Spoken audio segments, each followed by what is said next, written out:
Bonjour à toutes. La méditation de ce matin se trouve dans le livre des Actes des Apôtres, chapitre 8, du verset 9 au verset 13.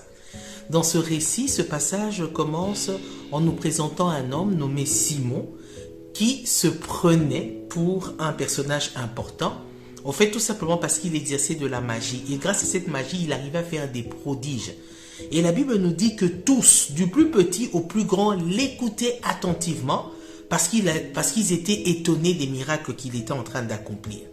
Alors, je voudrais m'arrêter un instant sur ce Simon. Simon a un pouvoir.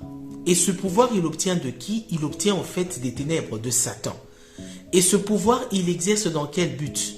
Il fait bien sûr des prodiges. Peut-être même dans les prodiges qu'il fait, il guérit les gens qui sont malades. Peut-être même que, voilà, il fait des choses étonnantes qui sont en train d'impressionner les gens. Mais quel est le but de ce qu'il fait?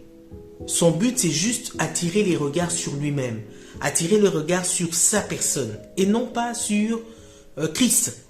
Contrairement aux disciples, les miracles qu'ils accomplissaient par la puissance du Saint-Esprit dont ils étaient revêtus, c'était dans le but de tourner les regards des hommes vers le Seigneur.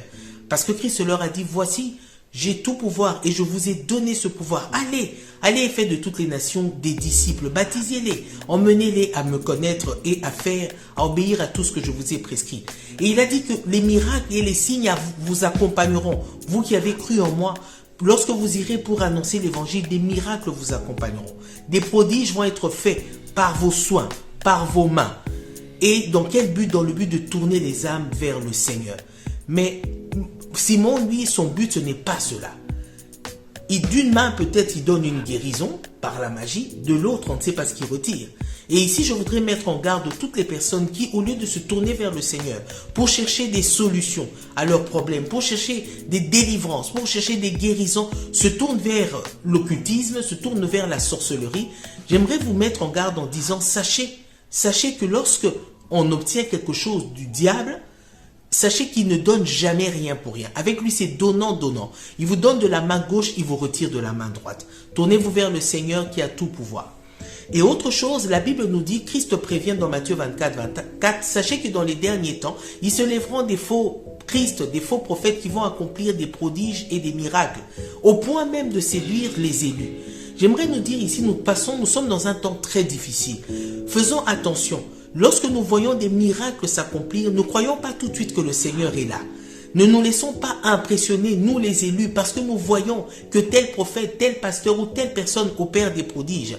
Posons-nous la question, par quelle puissance est-ce qu'il le fait? Et surtout, posons-nous la question, est-ce que le miracle que je reçois alors que je suis là me pousse à me rapprocher du Seigneur ou m'éloigne du Seigneur?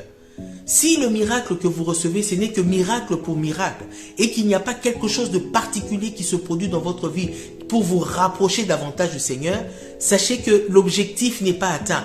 Et posez-vous donc la question de savoir qui est l'auteur de ce que vous avez vécu. Voilà, que le Seigneur nous donne d'être revêtus de cette puissance encore et de manifester, nous qui sommes des élus, qui sommes dans le véritable, de manifester cette puissance afin d'attirer les âmes vers le Seigneur. Que des prodiges s'accomplissent et accompagnent notre prédication. C'est la volonté de Dieu, c'est ce qu'il nous a laissé. Que le Seigneur nous bénisse, soyons richement bénis. Amen.